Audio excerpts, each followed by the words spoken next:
the affiliate login, get you familiar with everything in there. I'm going to show you around the affiliate knowledge base, and then I'm going to teach you how to create an auction. So by the end of today, you should be an expert on creating an auction, and you should be well on your way to starting off.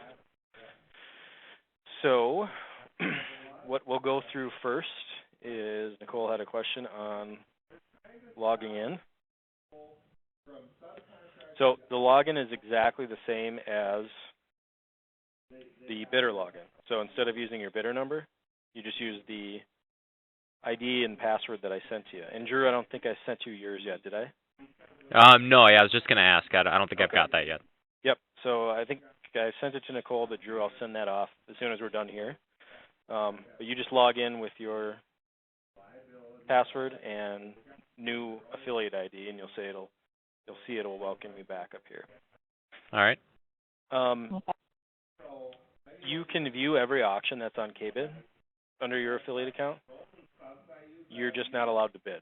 So you can still see every auction on KBID, but you just can't bid on them.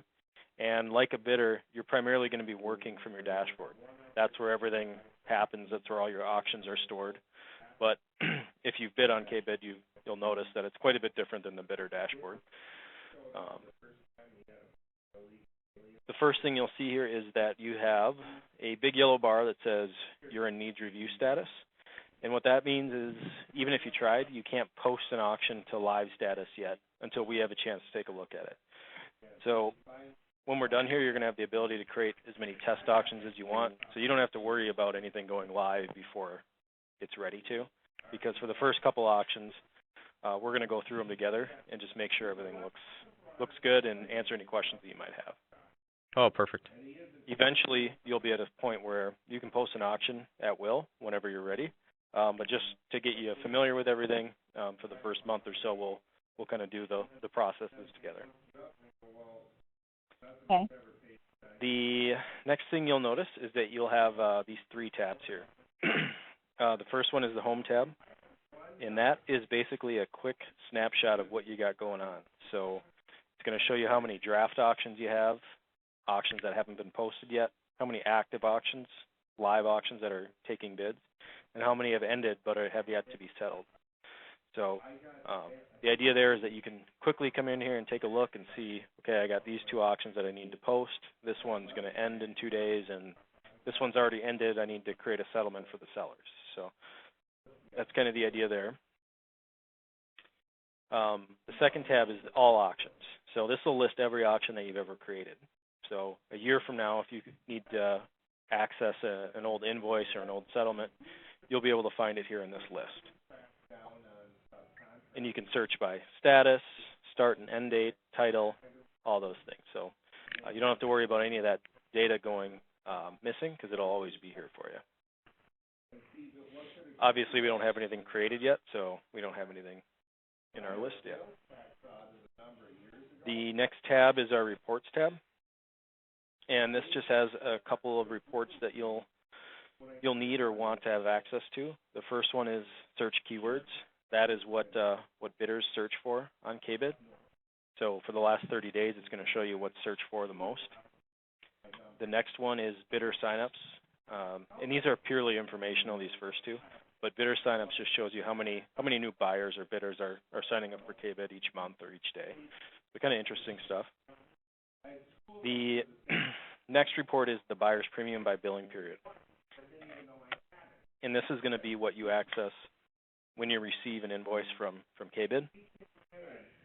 The BP by billing period report is going to show you exactly what you're being billed for. And to kind of take a step back and explain the whole process. So what's going to happen is we create an auction here in KBID. It's active for how many days, 8 to 12 days. It ends. We're going to log in, download our invoices, print them off, do the removal. Then after the removal, we're going to come back in here and tell the system who paid and how they paid. So because of that, all that data goes back into the system, and that allows us to run the reports as far as what you collected in buyer's premium, who we need to turn off for any of those bidders who didn't pay. It also lets you run reports on sales tax and settlement reports and a bunch of different things like that. So that's kind of a broad overview of how it all works. But What we'll do throughout the whole process is we'll kind of take it step by step. So first we're just going to create an auction today. The next training will be when you're ready to post the next auction, or your first auction, and then after your first auction ends, we'll get together again and kind of take it step by step, because there is quite a bit of stuff here. Moving down, we have a calendar, which just shows you your auctions in a calendar view. So it shows you the auctions that are live in a calendar setting, and then you have a sales tax report. So that you can run on any date range, and it's going to show you what you've told the system you've collected in sales tax. So that's handy. And depending how you file, could be monthly, quarterly, yearly. You can run it on any date range. The next report here is a print barcode labels, and we'll get into this when we create the first auction. But that's a way that we can upload images, and I'll show you that here in a little bit. All right, moving up here in the upper left-hand corner, you'll see there's a new auction button. That is our first step to creating a new auction. We'll do that in a second. The next button is our seller overview, and what that allows us to do is create a place to store our seller profiles. So if you have consigners that sell with you over and over again, you don't have to recreate them each time. You can just store their information up there, and then you'll be able to access it. And the next button here is the knowledge base. So what I'm going to do is open this up in a new tab and show you around the knowledge base a little bit.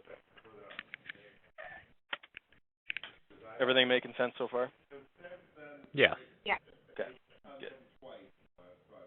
So the knowledge base here, you'll see it's a separate website. And I'm just going to sign out real quick. The knowledge base is really our go-to spot for affiliates. It's got everything policy related. It's got all the software how-tos. It's got marketing information, sales, and development. Nicole, you were asking about the consignment agreement. That's in here as well. So I'm just going to show you around a little bit. The top section is the policies and procedures. These are things you'll operate by as far as what policies are required. And the policy overview here is what we went through in the initial meeting. So all that stuff that we talked about, or you and Becky talked about last week. And below that, it just goes into some of our other policies just a little bit more in depth. So as far as what we believe in using reserves, as far as what's appropriate, what's not, how to use them, their input on the item level when we create an item, things like that. We talk a lot about reserves just because we highly believe that they are ineffective for the most part, and you'll see a lot of that in here. There's also information on if you're going to sell firearms or real estate. There's some legal things that you need to be aware of there. So that goes into some more in-depth on those. Somewhat of a newer policy that we've implemented is on coins and precious metals.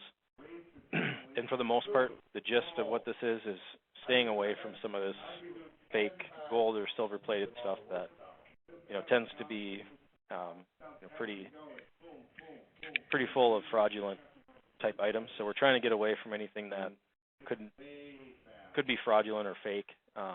Some of these, like the gold flakes here, really only have like a value of less than $1, but we've seen them sell for $30. So there's quite a bit of misdirection that goes along with selling some of this stuff. But if you're selling U.S. currency, for the most part, you're going to be fine. So it's just making sure you know what the metal content is of what you're selling if you're getting into precious metals or coins.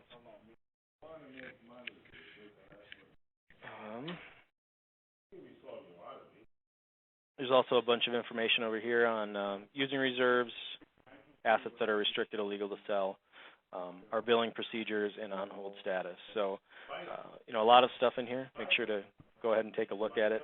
We're going to go through like billing procedures after the first auction ends and make sure you understand that. But there's a lot of good info in there.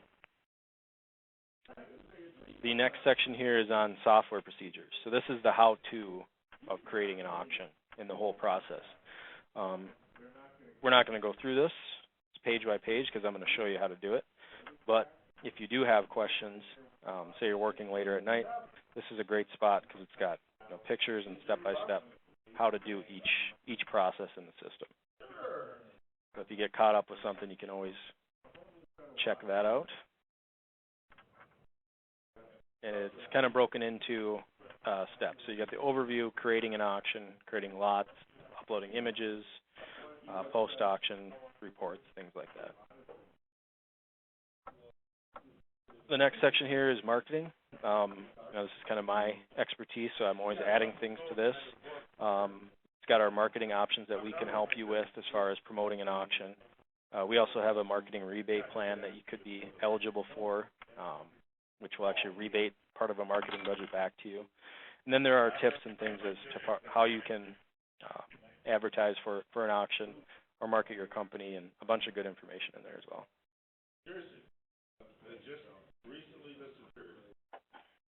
Moving down, sales and development.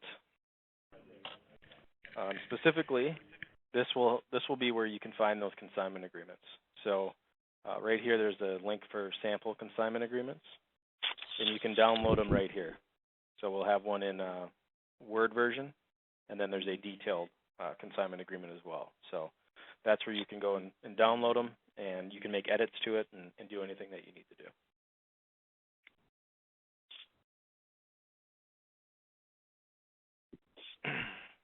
Beyond that, we have the titled and registered assets section. If you're going to use KBID as a dealer of record, that's something that will get you in touch with Amanda. She's our dedicated title person, and she'll walk you through that entire process. Not difficult, but it is kind of stringent and very process-oriented. So if you feel like that's coming up quick, that you're going to have vehicles and you're going to use KBID as a dealer of record, let me know, and I'll get you in touch with Amanda, and she can kind of set up that first training with you.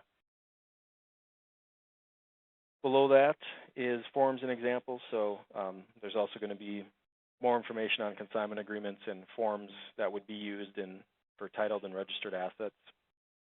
And then the last section here is announcements and education. So this is where I'm going to post those stat sheets that we create, any other notifications that we want to let you know about. We also have trainings that we're going to be scheduling here throughout the year, and we'll let you know about that here. So our primary mode of communication is going to be through email, but whenever we announce something or if there's a software update, we're going to note that in the knowledge base. So we'll send you an email, and most likely it's going to be linked to a section in the knowledge base. So that is that. Any questions on the knowledge base? No, it seems pretty nice, easy. Okay. No one's sleeping yet? No. No. All right. And the nice part is you can do searches here and search for what any questions that you might have. So I search for reserves, and well, look at that, 23 results based on reserves. That's a quick way to find what you're looking for. Throughout the training process, I'll be your main contact, so you should have my phone and email address. But after we're kind of done through the initial training, if you do have comments or questions, there's a submit a request button up here. And by filling out this form, this is probably your fastest way to get an issue taken care of, because that's going to go to everyone in our office. We have a ticketing system, so when you have questions, this will kind of direct you to where you need to go. You fill out the form, and someone will get back to you as soon as we possibly can. So that's helpful if I'm out of the office or we're short-staffed. That way, everyone knows what's going on, and we can get back to you as soon as possible. All right, that's that. You don't need to log in or anything. This is all open, and as you saw, I just accessed it from the Affiliate Knowledge Base button in the upper left-hand corner. All right. I need to sip of my coffee here. So now what we'll do is start the process for creating a new auction.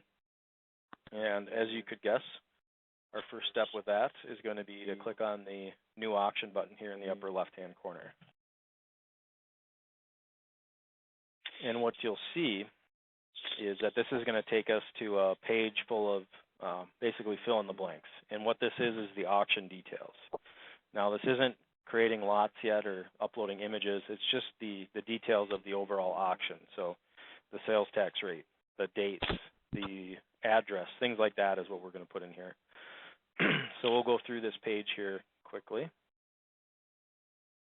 And what we'll start with is the title. That's just what you're naming the auction. I'm just going to put in test auction number 1. And that is up to you, whatever you want to name it.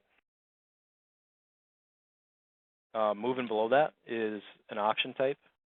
And all you're going to have here is standard auction. So you'll just leave that as standard. Below that, you're going to have the categories. So these should be pretty all-encompassing as far as the type of auction that you're doing. You can certainly have more than one, but just make sure that they do make sense. So you could have household and estate and tools and hardware. Certainly could have that in one auction.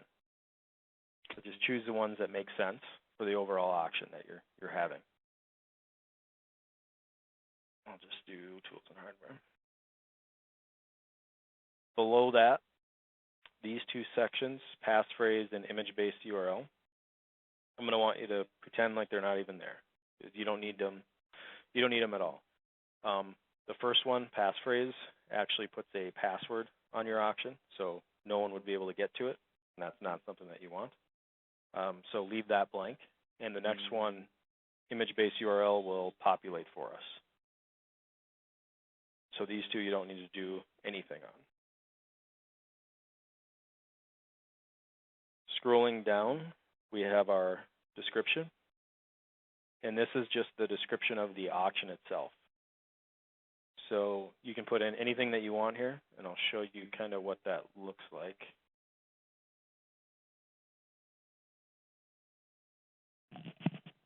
You guys still there?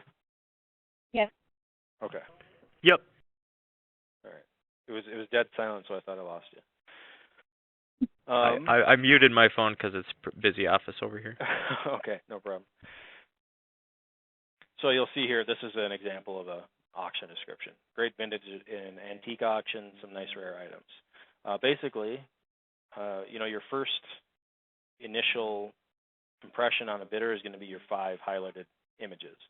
But if you can't tell the whole story there, you're probably going to want to give some more information here in the auction description, and that's where that's going to reside. So back to the auction details page. Just put in this is the description and move on down. The next section here is notes, and what you're going to put in here is anything you want bidders to know, typically regarding your inspection or removals. So if it's come to the back loading dock or call this number to schedule an inspection, those are things you'd want to put in the notes section. Notes and terms are two different things. Terms are things that they have to agree to. Notes are just details that you want bidders to be aware of. The second tab here is the terms, the auction terms. And so really quick, yep. Just above here is the, if you scroll, yeah, okay, okay. I just wanted to make sure that was, the notes weren't the description. Okay, never mind. Yep, 2 separate sections. Yep. Yeah. These show up on the bottom of the auction page.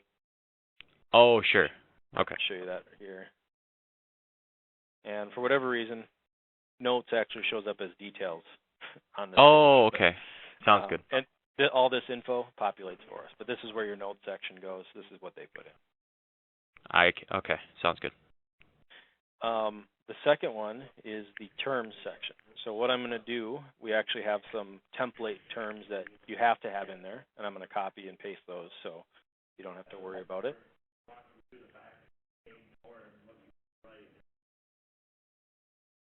So our template basically says this auction is contracted and managed by the affiliate name. Beyond that, at the very least, what you're going to want to add is the payment types that you accept.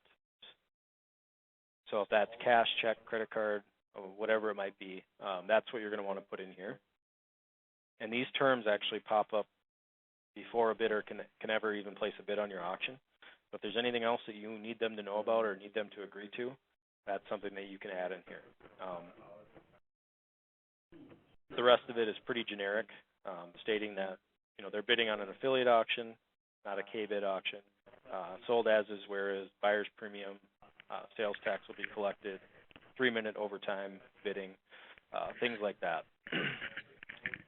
What most affiliates you'll see that add to their terms is usually regarding a removal. So, they might give a 3-day grace period for removal, but payments due on the removal date. You can take a look around at some other affiliates' terms, kind of get an idea, and those are things that you can add. And the nice part is, if we click on save and use these as the default for future auctions, you don't have to input these every time because they'll automatically pop up for you. Moving on, you have the shipping tab, and that's just pretty self-explanatory. Be as detailed as you can. If you don't ship, make sure you note that. If you do, give as much information as you can. If there's a straight shipping and handling fee of $7, make sure to put that in there. Or if there's a certain company you want to work with, give as much information as you possibly can in there.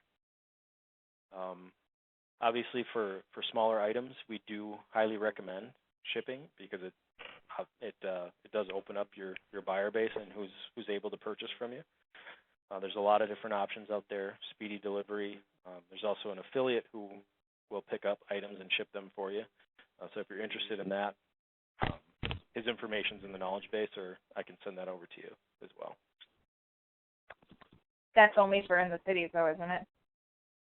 He goes as far north as Fargo, far south as, I forget how far south he goes. It's a pretty wide area. I'm not sure that you guys would be in there, but you can certainly call him. And he doesn't come daily. He usually comes, once a week if you're within his range. But he's very, very familiar with the process. So.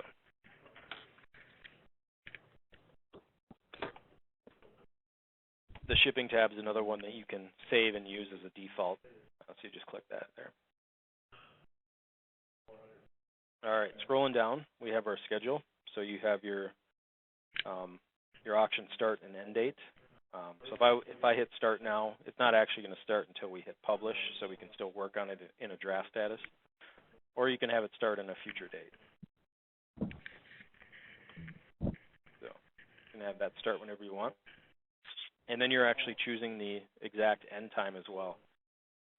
Be aware that there is an AM option here. So if you put in 6 a.m., your auction is going to close at 6 in the morning. I've had a couple of them close at not exactly ideal times, so just make sure you keep an eye on that. And you will have the ability here to choose between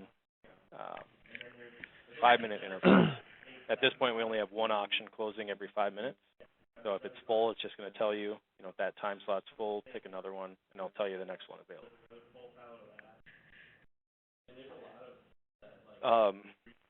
A big question that I usually get is the most popular times, and that's pretty much from 6 to 9 p.m. Sunday through Thursday are our most popular days. Especially in the summertime, you're probably going to want to avoid Fridays and Saturdays because people are on vacation or going up to the cabin. Bidding on an auction is not always first priority on a Friday or Saturday when it's nice out. So Sunday through Thursday, 6 to 9 p.m. is kind of the hot spot. Moving down, you have your inspection period. So you can do that by appointment. And in that case, if it was by appointment only, you would want to give some information on the notes section as to how they can set up that appointment. So, call this number and we can do an appointment on this date. Things like that you can include up there. One thing to notice here is if I started my inspection date on the 17th at 10 a.m., I would close it on the 17th at 4 p.m. So this would be a 1-day period. You can have more than one inspection day. All you have to do is hit add inspection. And then the same thing goes with your removal period. So you have a start, which is 1 day, and then end it on the same day. And if you need to add multiple days, you can add those here. Most people will have their removals not the day directly after the auction ends, but a day after that. So there's a day in between when the auction ends and the auction removal. And there's a couple reasons for that. It does give you a little bit of time to get things together and organized to make a nice removal. And then it also can give bidders an opportunity to give you a call if they need to ship something, or just a little bit of extra time in there. But you're certainly free to have your removal the next day as well. Scrolling down, we have our closing rate, and we have the opportunity to stagger how fast and slow the items will close within an auction. There is an auto extend, so no matter what, whenever there's a bid within the last 3 minutes, the item is going to extend another 3 minutes. But what this is defaulted to right now is that the first 7 items in this auction are going to close at 1 item per minute. Any item after that is going to close at 10 items per minute. So why we have that available is for, say you have a 200 lot auction, but the first 7 lots are vehicles worth a little bit more. You probably want to have those close at a slower rate than the tools and the smaller things in the back end. So you can have the first 7 items close at 1 item per minute, then items 8 through 200 would close at 10 items per minute. Does that make sense? Yeah. Yeah, and then Okay. the auto extend time, just so that's if there's like a bidding war between 2 bidders, they could essentially go back and forth every 2 minutes for like an hour after closing, right? Correct. Yep. Okay. We don't want to prevent any bids from coming in. So, I think the longest we've seen is 2 or 3 hours. Wow. Okay. Yeah. But that's not very typical. I mean, you'll get Right. 10, 20 minutes, and that's what you want, because, and then they always think that the other guy's going to leave at 2:59, but never the case. So, Yep. kind of interesting. So the idea here with your closing time is you don't want it to be too short, and you don't want it to be too long. No one's going to sit around for a 6-hour auction. So take a look at how many lots you have in an auction and try to figure out something that makes sense. We kind of recommend between 15 minutes and a half an hour for the entirety of the auction. Obviously, if it's a much larger auction, it's going to go longer than that. But say that if I just had a 100-lot auction and it was all pretty much the same type of stuff, what I could do is just do 1, 1, and 5. So in essence, the entire auction is going to close at 5 lots per minute. So in about 20 minutes, the auction would be closed up without taking into consideration the auto extend. Okay. Oh, okay, sure. So let's say you have the, for the first 5 items are the big ticket items, you want them to close every minute. Mm-hmm. Let's say the first item gets a bidding war on it for 20 minutes. Does the next item go, even though you're getting, Yep, even though you're getting bids? Okay, so Yep, the next items will still close. Okay. Yeah, and really with the introduction of the dashboard and the watch list, it's not really that big of a deal because people have their 5 items that they're interested in within auction, and they can access them right there. So it's not like they're jumping back and forth between page 6 and page 1. They can watch Right. the items that they're interested in. All right. Move down to the location, and pretty self-explanatory. That's the auction location. If you see that the map is off a little bit, it might be because of the address that you've put in. And sometimes the difference between ST and street or Ave and avenue will make a difference. So this is a Google Map API. So sometimes just playing around with how it's put in there will actually change it a little bit. So just make sure you check that and make sure that it looks correct.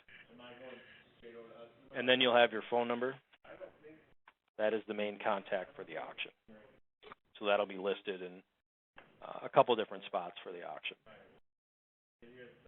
And of course, you can save the address and use it on future auctions as well, so you don't have to put it in every time. Jumping over here to the left, you'll have our sales tax rate. So the general state sales tax rate is 6.875%. And what you'll need to know is that these do go in as a decimal rather than a percentage. So I put that in as 0.06875. Some cities and counties have different rates as well. For example, where we are at, it's actually 0015, and then we have a transfer, 0.0025, and that would give us our total amount of 0.07275, or 7.275%. And if that sounds confusing to you, just go to the Minnesota Department of Revenue and look up the sales tax calculator. You put in the address for the auction location, it's going to give you the exact breakdown right there for what you need to charge. Oh, really? So I see. Okay. Yep, and this is very Minnesota oriented. These are all specific to Minnesota. It's going to tell you the exact breakdown. And in all reality, if my rate was 7.275, if I just put that in up here, I would get the same result. But on your sales tax report, it wouldn't break it down for you. So that's the reason why we have those separate rates incorporated. Just makes reporting and submitting sales tax that much easier. So when you go to the Minnesota Department of Revenue site, you just write what city you're in, and it'll break it all down for you? Yes, it will. It will ask for the address, actually. Okay. And I'm assuming You have to put, go ahead. where you guys are at, this is going to be all you. You're going to be the general state rate, 0.06875. Yeah, so do you have to put the address of where they're getting picked up or your home address? It is all based off of the auction location. So if you're on site, you'll go off of the location of the auction or where the assets are being sold. Okay. Yeah, because there's some cities around us that have extra sales tax, but ours doesn't. Okay, yep. So you want to make sure you check for each auction location. All right, moving on. Here you'll have an invoice footer, and these are things that you want to put on the bottom of your bidder invoice. So it's just going to show up on the tail end of the bidder's invoice. An interesting thing that I've seen an affiliate do is put this phone number on there and says text your estimated arrival time. And he says about 25% of people actually do that. So it's kind of a nice thing. You get people telling you when they're going to arrive, just so you're ready. But you can put in whatever you want in there. Automate invoices, you're not even going to have the option to deselect that, but you're going to want to always leave that selected. I don't think you have the option to change it. That just means invoices will be created after the auction. And then lastly here you have our bid increments, and these are hard-coded in, so they're pretty standard, so you don't need to worry about that. And that should be everything. So if I scroll down all the way to the bottom, you'll see there's a saved draft section. And you don't have to fill out everything on this page. We can always come back and add to it later. The only thing you need in order to save a draft is a title for the auction. So I'm going to go ahead and click that, Save Draft. Go to our dashboard, and we'll see we have our first auction ready here in the draft. It's also going to be on our all auction listing. We got our first one created, and we want to start working on it and start creating the lots. So we can click in on either one of these. And what you'll see is there are a bunch of options up here in the right-hand corner now. It's going to tell you the name of the auction, what status it's in, so it's in a draft. There's also going to be this ID here. So that 5-digit ID is unique to that auction. You'll notice it in every URL of the auction that it's going to have that ID. If you ever have a question for us, it's very helpful to include that ID so we know exactly which auction you're talking about. Oops. And you'll also notice that there's 5 buttons underneath it here, and these are all specific to the auction that we're in. The first one is the stats button. I'll show you that real quick. This won't show anything until the auction's active, but what it will show you once the auction has gone live is the bidding activity. So how many bids you're taking by the hour. Obviously, you're going to see a large spike towards the end. That's just kind of how the auctions work. How many bidders are participating, total bid price, and one of the coolest things here is the watch list stat. So you can see how many people are watching each item in your auction. So how many people have them on their dashboard.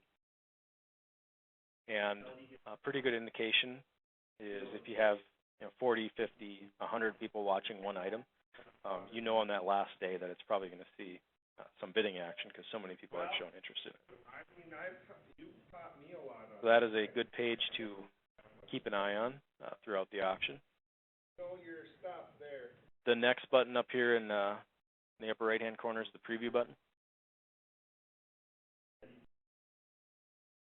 And this is going to let us see the auction exactly how bidders would see it. So at this point, we don't have any lots created, so there's not a whole lot here. But once lots are created, this is where we're going to go to kind of preview the auction and make sure it looks the way that we want it to. The next button is the edit button, and this just takes us back to the auction details page. So if you wanted to add to your notes or terms, you just go to the edit button. And next we have the lots button. So this is going to take us to the lot list, and this is where we create the items within an auction. The most important thing to realize here is the process for creating your descriptions and the process for uploading your images are 2 separate processes. So you'll do one first and then the other. My recommendation, at least to start, is to create your descriptions first and then upload your images second. I'm going to show you a couple different ways that you can do each one. I guess the most important thing is to find a way that works best for you. There's no right or wrong. People have different processes that they do. I'm just going to show you everything that you can do, and you figure out what works best on your end. So the first way I'm going to show you how to create a description is manually, one at a time. So if I wanted to create my first description, I would just click on this new lot button right here. And this is just going to take us to another blank page, basically fill in the blanks. So you're going to start with your lot number. Typically you would start with lot number 1, but for this training session, I'm going to start with lot 17. Moving down, you have your title. So this is the general idea of what's in your lot. So let's say I'm selling a 97 Chevy truck. Put in my title. Next, you have your starting price. You can leave that at 0. A lot of people will start at 2. Our recommendation is to start it as low as you possibly can, because you're going to get more participation early, rather than starting it higher. Obviously, the more people that get involved is better for the auction, so that's what you want. The next box here is the reserve price. So if an item does have a reserve, it does need to be input into this section before the auction goes live. So if I had a $3,000 reserve, I would have to put it in here. And you've probably seen on the site how it will say reserve has been met or reserve not met. And that's all based off of that number. So if an item has a minimum price that it needs, it does need to be input in here before it goes active. And one thing that you'll notice is once an auction goes live, you can edit an item and you can lower this at any point. So if your reserve was $3,000, bidding was at $2,500, you could come in here, edit lot number 17, and change this to 27, and hit save, and it would be lowered to that price. So next bid over 2,700 would be the winner at that point. You can also set it to the current bid price. So using that same scenario, if bidding was at 2,500 and our reserve was at 27, if I hit set to current bid, it's going to say, are you sure you want to do this? And I say yes. What it's going to do is send off an email to that bidder at 2,500 saying that the reserve has been lowered and you are now in the lead. So you can actually drop the reserve onto that last bidder. The only caveat to that is legally that bidder is not liable to purchase at that point. So it's almost like a second chance option because they were initially told that the reserve was not met when they placed their bid. So what you're hoping for at that point is if you drop it to 2,500 is that another bid comes in, people see that reserve has been met, now it's going to sell, they get a little bit more attached to it and start bidding a little bit more. But in that case where if you lower a reserve on someone and it doesn't get another bid, we cannot hold them to that bid price because we initially told them that the reserve was not met. But we see a pretty good percentage of those that actually sell, 65% or so will sell to that person because they're usually excited that the reserve was lowered.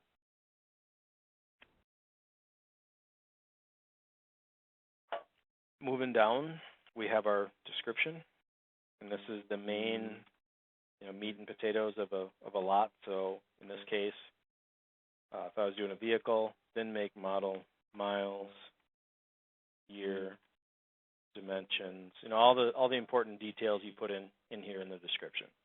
And you do have some formatting ability here as well. Do some weird things like this if you like. You can change the size, colors, things like that. And that, everything in this section, these are the only things that are required of you to fill out to create your first description. Obviously, if you don't have a reserve, you just leave that at 0. But these are the only things that you have to have in order to create first description. But what you'll notice below here is that there are some more options. And unfortunately, within about a week, some of these things are going to change a little bit. The overall concepts won't change that much, but once that does happen, I'm certainly going to send out an email kind of explaining what those changes are. So bear with me as we go through this. Some of these things will be changing within probably a week or so. The first section here is YouTube videos. So you can upload a video to YouTube, grab the URL and paste it in here, and that way the video will be attached right to your description. Very useful. Anything that drives, moves, highly recommend using videos. It's just as fast and easy as taking a photo these days, so it doesn't cost you anything either. The more videos you have for some of those items that move and drive, the better you are. If your camera takes video, can you upload a video from your camera, or does it have to be a YouTube video? It does have to be YouTube in order to embed it. But if you have a smartphone, if you have an iPhone or an Android, typically there's a button that just says upload to YouTube. And if you have a Gmail account, you already have a YouTube account. So very easy to do. Scrolling down, you have a PDF URL as well. So if you wanted to attach a user manual or something to a lot, you can do that here. And you'll be able to attach up to 3 of them there. Below that, we have our keyword categories. So this is categories for the lot that we're creating right now. So if I was doing a Chevy truck, I would probably start with something a little bit more broad, like vehicle. And then I would narrow it down to Chevy and truck. So those would be 3 good categories to have on this item or this lot. And one very important thing is if I have Chevy in my categories here, and I also have it in my title, if someone up here searches for Chevy and you have those both, it's going to see that as most relevant. It's going to be towards the top of the search list. So our search is weighted off some of those keywords. So if you have them in your titles and in your categories, it's going to show up at the top of the list.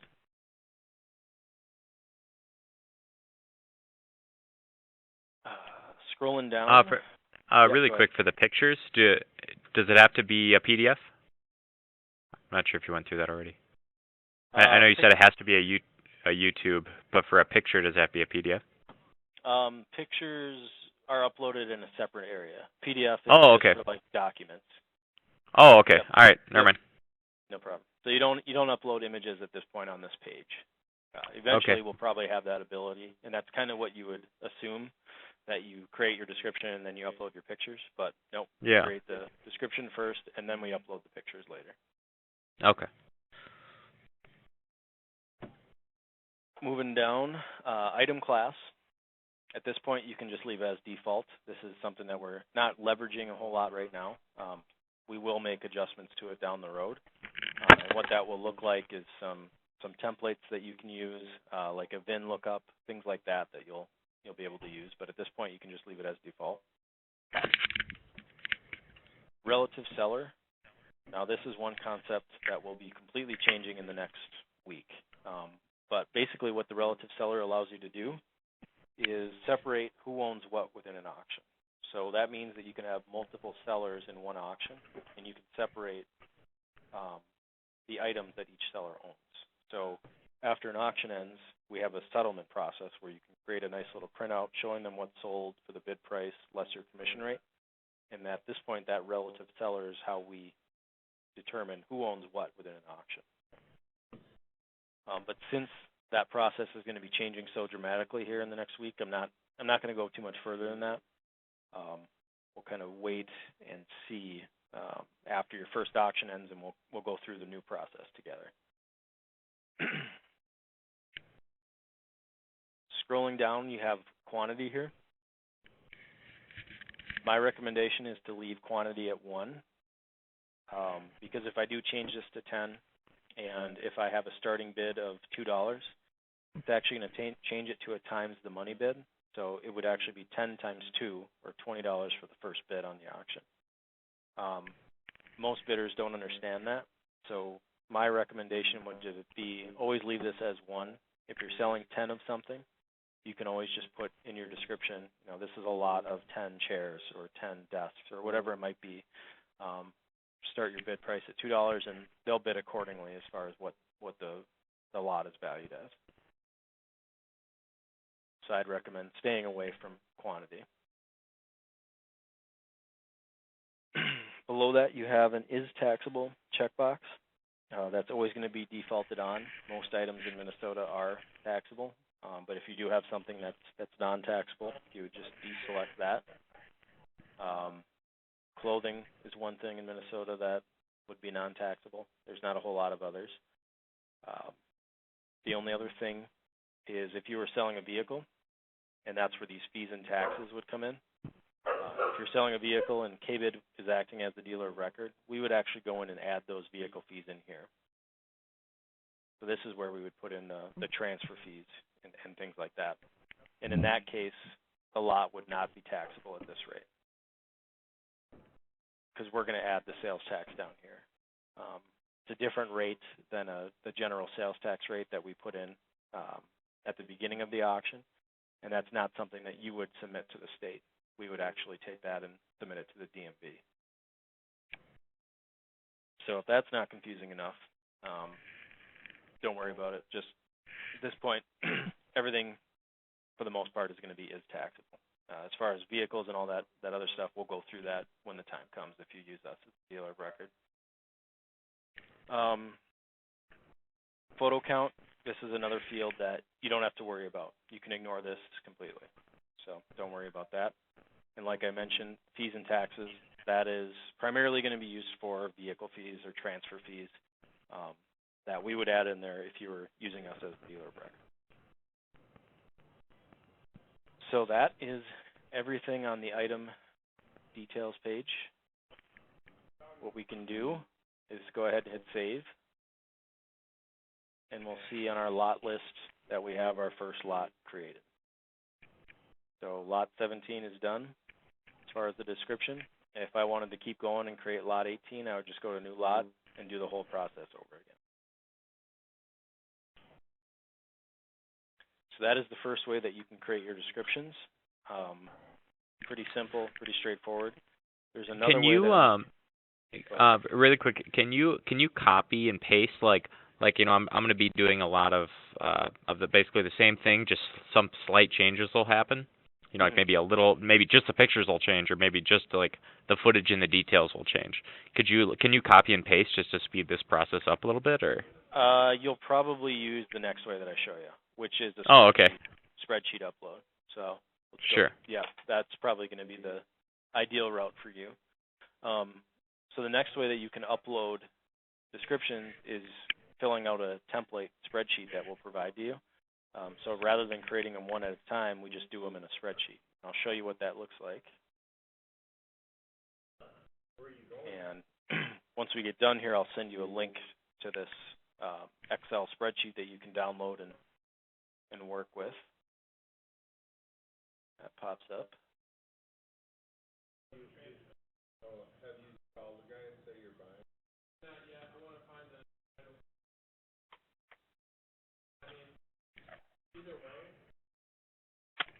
There we go. Right. So this is the spreadsheet that you would use. And instead of creating them one at a time, you would just start with your lot number 1, go through and put in the item title. Relative seller at this point you can ignore because it's going to be changing, but description, item class, categories, starting price, reserve price, quantity is taxable. So all those things that we went through on the manual process, you can just put in here on a spreadsheet. And if you're familiar with spreadsheets, it's a lot easier to do some copy and pasting and things like that. So you can see if you're doing a 200, 300 lot auction, that using a spreadsheet would be much faster than creating them one at a time. Awesome. And this is the template that you would use. Like I said, I'll send you a link to it, but they do have to be in this order as far as columns and what's in each one. So you would go directly off of this template. All right. So I have one. You said you personally send out the links to the template, or can we find it on the knowledge base or anything? It's in the knowledge base. So once we're done here, I'll send you a link to that page. Oh, okay, thanks. One thing you do lose with the spreadsheet is some of that formatting. It's just a data transfer, so you're not going to get a lot of bullet points, or you're not going to get any of that formatting. So that's one area that you would lose, but it's well worth the time saved. Well, when let's say I do my whole spreadsheet and then I like plug it into the auction, do they all just fill in on this, what you're pointing at here, that Chevy truck? Do they all just fill in so I could go in and then re-template each one by one? Correct. Yep. Or yep. Okay. So yep. Cool. So I'll do that. So if you have right to go now. and edit one thing, you could just I see. Yeah, you can mix and match these as well. I mean, you can upload the spreadsheet and then go through each one and edit it to what you like. So perfect. Let's go through that right now. I have one saved to my desktop, lots 1 through 16. I'm going to go ahead and hit upload import lots, and you'll see it's going to ask us to choose a file, which is our spreadsheet that we saved. Chris? Yep. Just to forewarn you, my computer just kicked me off and it's restarting, so I'll have to get back in there somehow. Oh, you're out. Yeah, for some reason my computer just restarted. I have no idea why. How long have you been, how much have you missed? Oh, it just did it just now.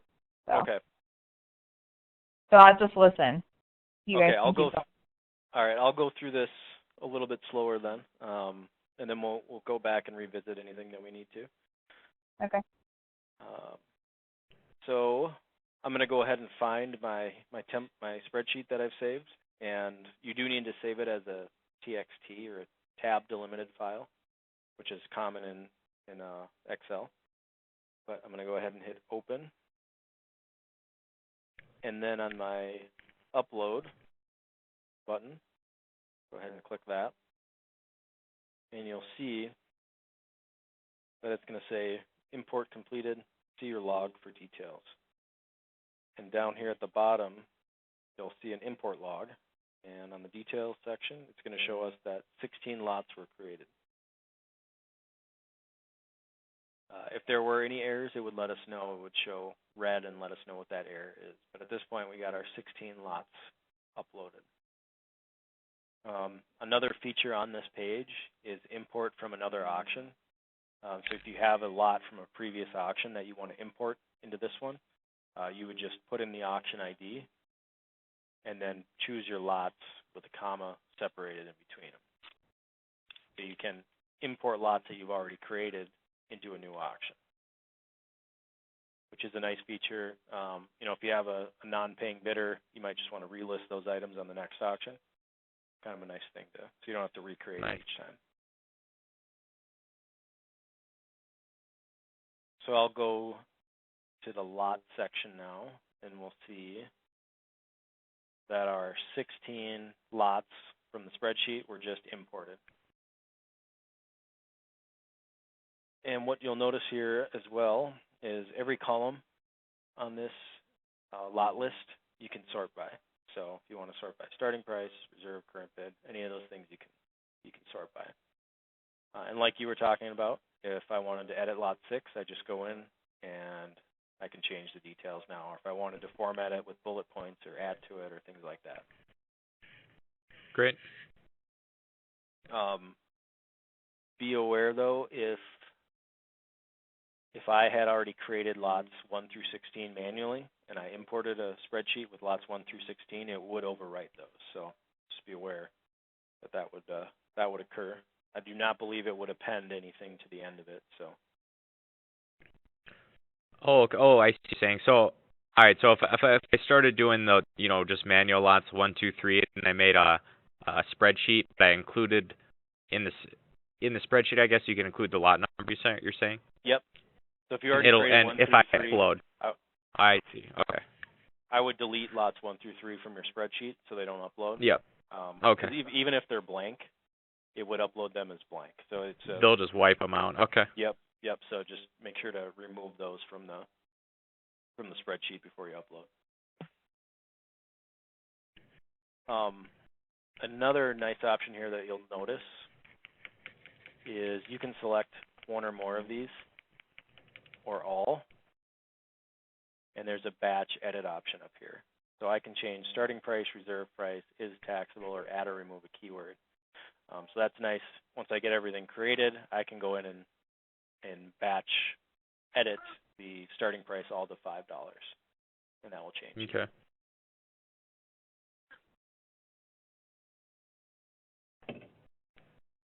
Any luck, Nicole?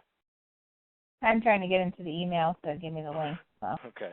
I'll wait before I start the picture part until you're in. Yeah, I'll 1 second. I'll be back in 30 seconds here. Okay.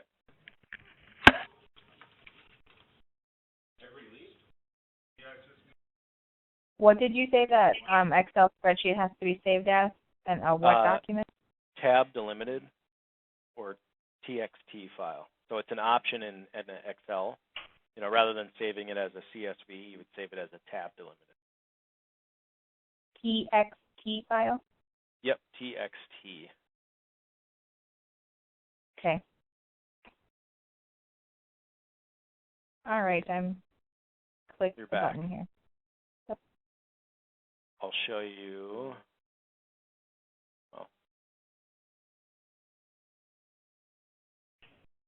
I got the concept of doing it all, importing it. Mm-hmm. What was the batch update thing that you were talking about? Yeah, so I uploaded those 16 lots. Yep. So now I have the 16 I uploaded and the 17, the first one I created. I can select one or all of these. All right, I'm back. All right, perfect. And then there's a batch edit option here. So I can change starting price, reserve price, is taxable. Okay, the batch edit's on top there. Yep. Okay.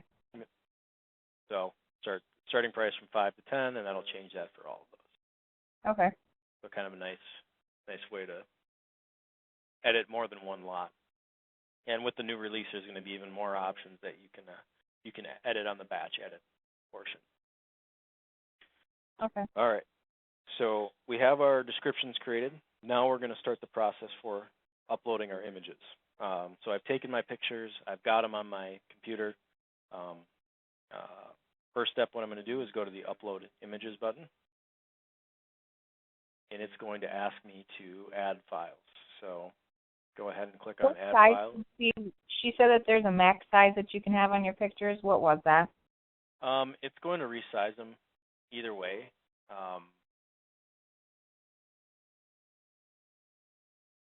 Does it take long? It's going to take longer the larger your images are.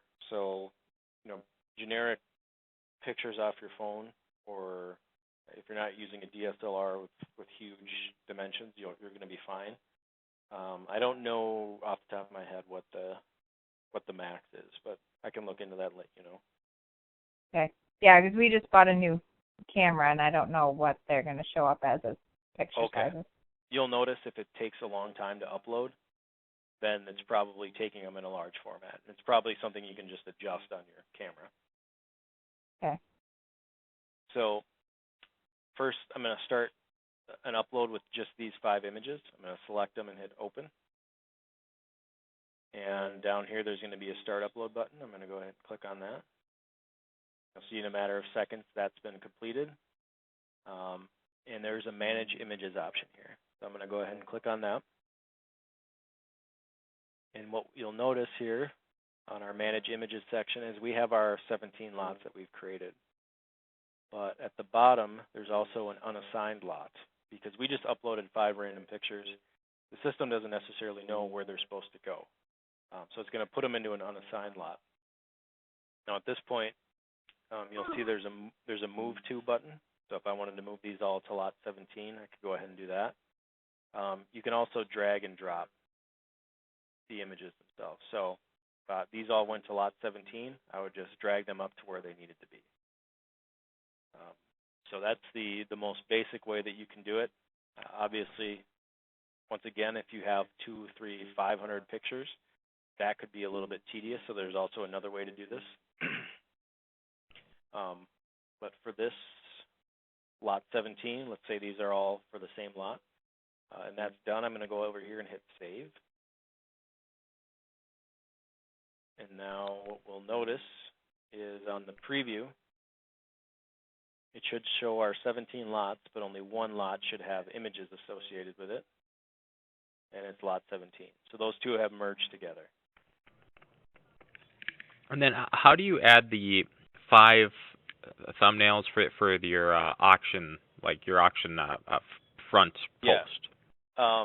It's going to be underneath each lot here. There's a featured item. Oh, okay, cool. Yep, that's probably the last step before you're done with the auction. It's selecting, and you can select any 5 lots that you want. Okay, sure. And then does it rank them by number? It'll go. Okay.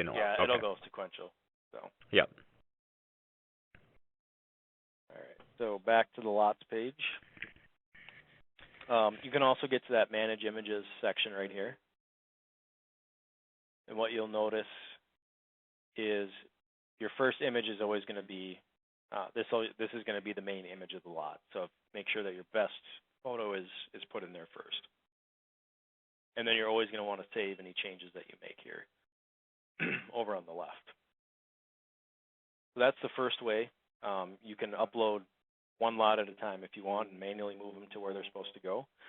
The next way to upload images is using a barcode system. And I have some pictures that we've already taken that'll show you just kind of how this works. So same process, upload images, add files. I'm going to find the pictures that I have. What you'll see is that we've actually taken pictures of barcodes labeled 1, 2, 3, 4, and 5. So the process is going to be, before you take your 5, 10 pictures of lot number 1, you're going to take a picture of these barcodes that you've printed off in between each lot. So I take my picture of barcode number 1, my 5 pictures of lot 1. Ready to move on, I take a picture of barcode 2 and my 3 pictures of lot number 2. And then between each lot, there's a picture of that barcode. And what this will do is that when we upload it, it's automatically going to put these images into the correct lots for us. So it's one more step on the front end, so you're taking one more picture, but it saves you a lot of time in that it automatically assigns images to the correct lot for you. And those barcodes we have available for you. You just download them, print them off on any paper. We use this green paper just because it's easier to see. And you can reuse them for every single auction. You don't have to print them off each time. How many codes are there? Just curious. We have up to 2,500. So if you have a 2,500 lot auction. Oh, wow. Okay.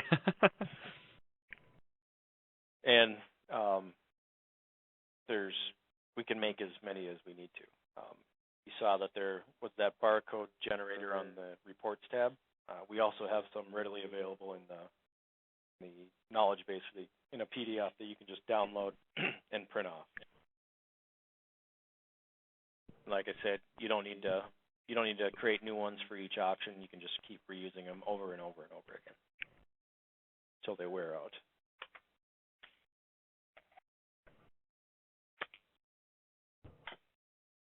So this should be done here in a matter of seconds.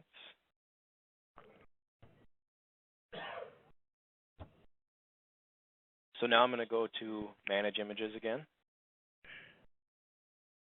And what you'll notice is that our pictures are automatically assigned to the correct lot. You'll also notice that the barcode image here is whited out. That's what we want. That means that bidders aren't going to see it. It's just kind of there as a placeholder.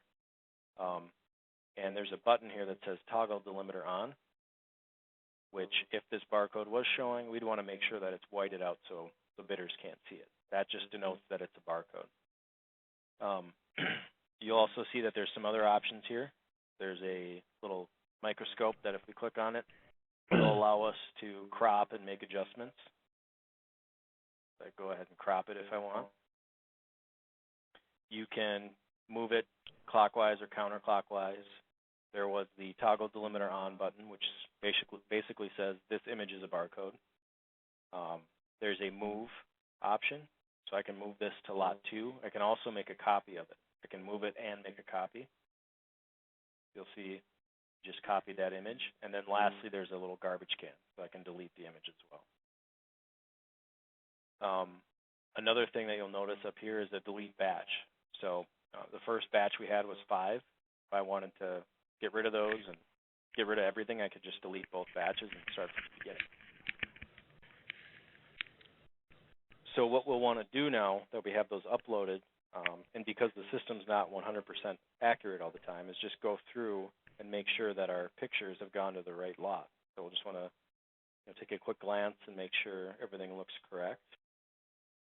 And conveniently, we'll notice in lot number 9 that we have the images for lot 10 in here as well. So the system didn't quite read this one. It's probably a little dark, maybe a little bit blurry. So it just saw it as a regular image. So what we're going to do is, since there's already a barcode in this lot, if I click on this Toggle Delimiter On button, it's going to jump that image and everything behind it to a new lot. And if I put in a 10 here, when I save this page, it's going to merge these two together. So these two, the images and the description will merge together and everything will be where it's supposed to be. Cool. You just want to make sure that everything goes to the correct lot. We'll see here in lot 13, same thing. I can hit this button, or I could just as easily go ahead and just drag them down to where they're supposed to go. And I wouldn't want to forget either white this image out, or you could delete it completely. Just make sure that the barcode's not going to be seen by anyone else. Keep going down, and everything else looks all right. There's also a nice jump to lot option over here, which is very helpful when you have 250 lots, because it's going to be a long list. What we'll do now is just go ahead and save this page. And what you'll notice on our lot list, refresh, is that it is going to give us a status here. So right here it says images in this auction are currently being published, 7 out of 69. So the only real thing you need to be concerned about is if I go back to the Manage Images page, it's going to give us this funky error just saying that it's still uploading images in the background. You'll also see it here. But what you wouldn't want to do is start moving things around or making edits on this page because the Save button is not there. And that's because the initial save is still working in the background. So just keep that in mind. You don't want to start moving things around because you wouldn't be able to save it and you would have wasted your time. So wait until that initial save is done before you go back to the Manage Images section.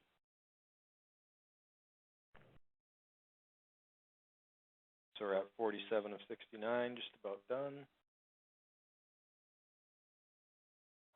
You'll also notice now if I go in and edit a lot, say if I want to edit lot number 1, once we've assigned pictures within this page, the pictures will be there.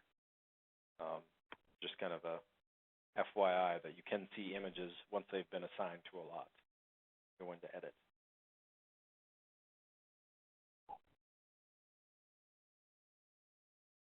All right, so those should be done uploading. I'm going to go to the preview page. And we should see that our images and our descriptions are matching up together.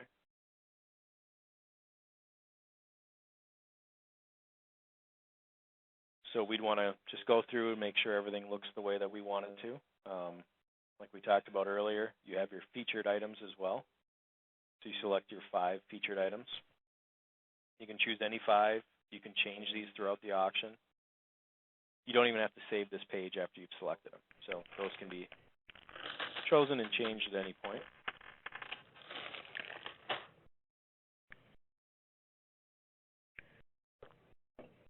And if everything was the way that we wanted it to be, everything looked good to us, we can go to the edit page. And at the bottom of the auction, there's going to be a publish button. And that says this auction's ready to go live. You know, at this point for you guys, it would just go into a needs review status, but you know, eventually it will go to a live status when you're ready for it to go. Or you could delete the whole thing and start from the beginning.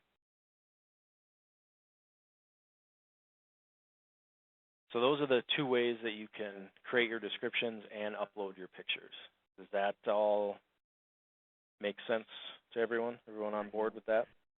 Yeah, it seems pretty easy. Yeah, it's not too difficult. You know, I say that there's a slow way to do it and a fast way. Like I said earlier, it's just kind of up to you what makes the most sense. Okay. There's one more way that you can upload images, and that is by renaming them on your computer. And the naming convention would go for lot number 1, you'd start with 1-1, 1-2, 1-3. Moving on to lot 2, 2-1, 2-2, 2-3, 2-4. And that would put them into the correct lots as well. But that's probably as much time, if not more, than using the barcode system. Yeah, the barcode seems easier. Yeah, it's pretty slick. And then, you know, once you get kind of used to it and knowing what will cause an error, you know, if it's blurry or bad lighting, once you get used to that process, it does make it a lot easier. Okay, so the pictures of the barcodes are on that knowledge base thing? Correct, yep. And I'm going to send you both an email after this with direct links to both that spreadsheet and the barcodes. So you can download both and start playing around. Okay. And you can feel free to add to this auction. You can create a new auction. You can start working on your first real auction, whatever you feel comfortable with. Like I said, nothing's going to go live until we have a chance to take a look at it together. So feel free to go ahead and play away. You can't break anything. Okay. A few quick other things that I'll show you. Within your account page, you'll see all your information. If you do have your own logo that you want to use, you can upload that here. Otherwise, it's just going to be defaulted. Email address from that page, because What's I made a new email address just for this. Is that Okay. where I can change? Yeah, do you have that available so I can change it in other places too? Yeah, it's Or just MWS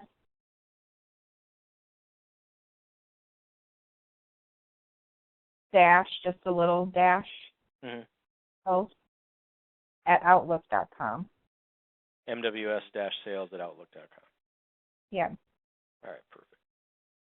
So I'll update that for you. There's also a manage affiliate profile. And what this will show you is this gives you the ability to tell people more about your company. So if you have your own website, you can include that in here. You know, a little description about what you do, what types of auctions you're looking for, and ways that people can contact you, and what you're interested in. So if you want to accept seller leads coming in, you want to make sure that you click this button. And why that's important is sellers can look at we have a directory and a map that they can look for affiliates. So if you don't click on this button, you're not going to be on that list. But if you are, that gives you a chance to kind of explain what you do and why someone should sell through you, or what your specialty is. So that's an option for you as well.